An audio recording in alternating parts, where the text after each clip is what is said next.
Đây là cái lô to chúng ta. Ngoài này sẽ có thương hiệu Watch đi trên đây và cái logo Watch, và sau đây chúng ta sẽ có tem của nó. Trên tem nó sẽ có thương hiệu Watch, mã của nó là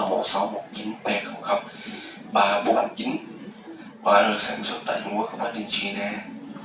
Và mình sẽ mở cái lô này cho bạn xem cái lô to chính hãng của chúng ta như thế nào.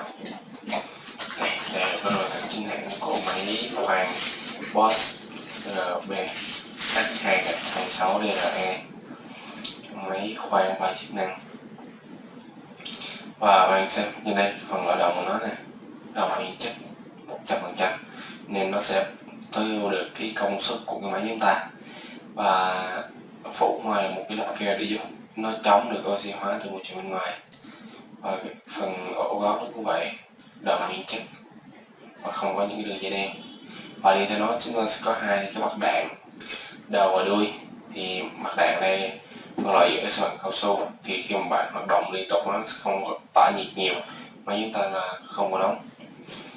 Và trên đây nó sẽ có bánh phân quạt nó rất là to này, một miếng bảo vệ đây nè, đây miếng bảo vệ nè. Và có cái trên đây mặt đạn này bằng phân loại giữa bằng kim loại thì nó sẽ tạo nhiệt mình cái này. Và trên cái phần trục cái này nè, bên răng nó rất là dày, răng nó rất là dày như là này nhưng mới chịu đủ tải cho cái máy chúng ta. Thì chúng ta có thể cày bừa hoặc sử dụng liên tục, ép máy cũng được, nó rất là bền. Đấy, thì mình đã vừa giới thiệu với các bạn về cái lô to của máy khoan Bosch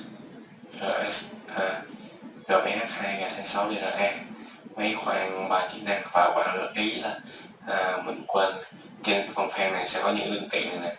Nhưng linh kiện này thì dòng Trung Quốc không có để dùng áp dụng đầu lăn giá. Thì mình đã vừa giới thiệu với các bạn về máy rotor máy khoan Bosch